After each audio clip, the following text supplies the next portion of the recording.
Hi Nick, wonderful to have you with me this evening.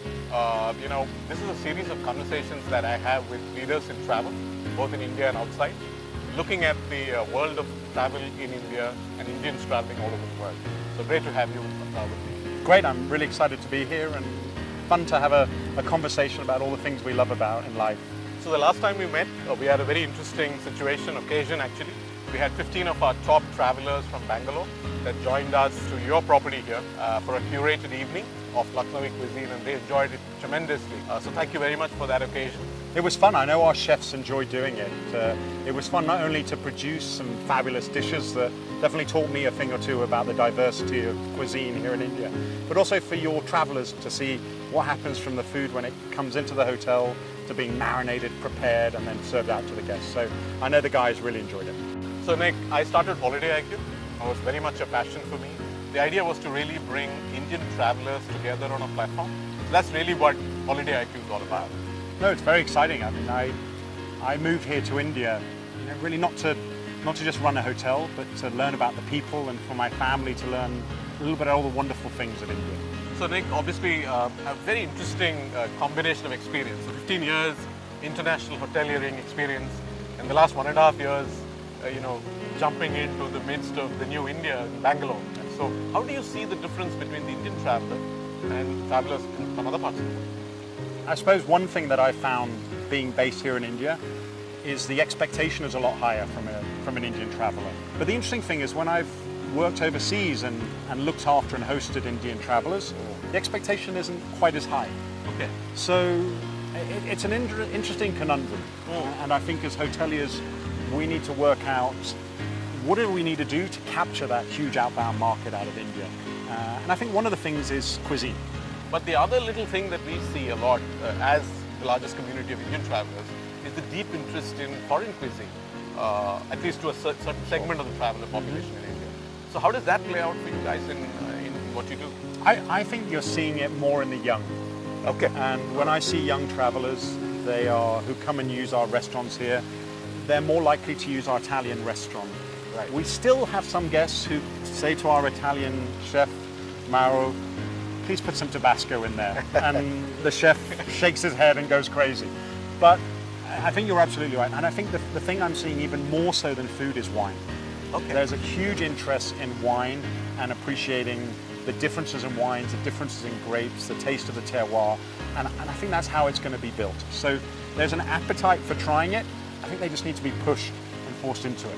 Let me touch upon the larger point of youth travel and youth as big travelers. In our community, we find more than 60-70% of people who join the community on an ongoing basis are people below the age of 25. They're changing the whole modes of travel that India has, much more sort of adventurous, trying out places that are not necessarily very stuffy and so on.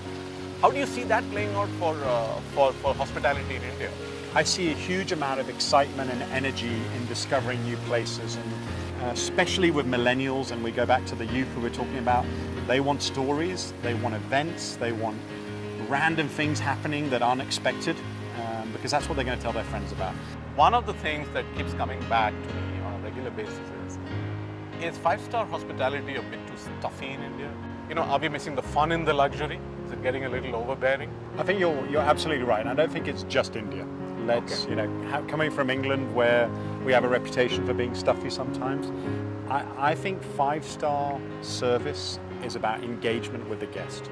It's not giving that you have to wear a jacket and tie to dinner, because I have no friends who want to wear a jacket and tie. Right. They want to go in their shorts and sandals to the best Michelin starred restaurant. And hotels need to embrace that. We need to stop thinking the old way. They want a genuine experience, but they want it in a relaxed atmosphere. It's not a leather chair, which is pretty uncomfortable, and you're worried if you're going to drop your silverware. It's about having a comfortable, fun experience. So, cultures are obviously different, people are different, and it's interesting how the notion of hospitality itself can be slightly different in different cultures. Harry, I think in India it's about the people. In Europe, there's some things that we do well, but it's mostly about the architecture and so on. But here in India, it's about that genuine hospitality, that genuine wish that the visitor has a fabulous time so that they come back. I remember when we were exploring, it was my parents, my family, my 2 kids, and we were in Jaisalmer.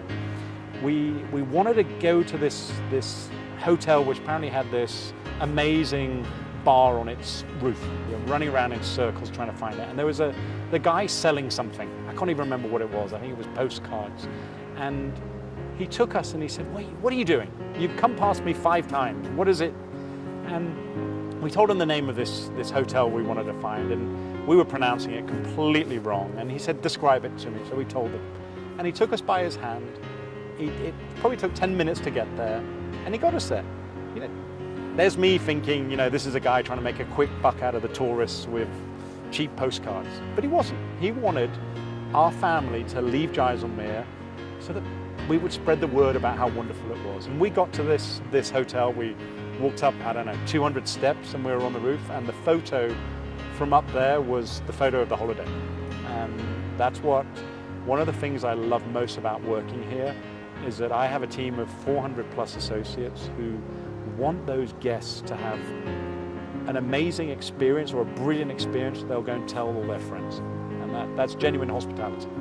So Nick, thank you very much. What a wonderful, informative and fascinating conversation we had. A global hotelier such as yourself, who's had the fortune, I believe, of being in India and being an Indian hotelier for the last 1.5 years in probably the most interesting city in India at this point in time. Thank you, Harry. The pleasure's all mine. I've learned a lot in our few minutes together. It's a fabulous country that you come from and that you represent, and credit to you for spreading the word to the Indian travelers and to the traveling community as a whole. So thank you very much. Brilliant. Thank you. Thank you.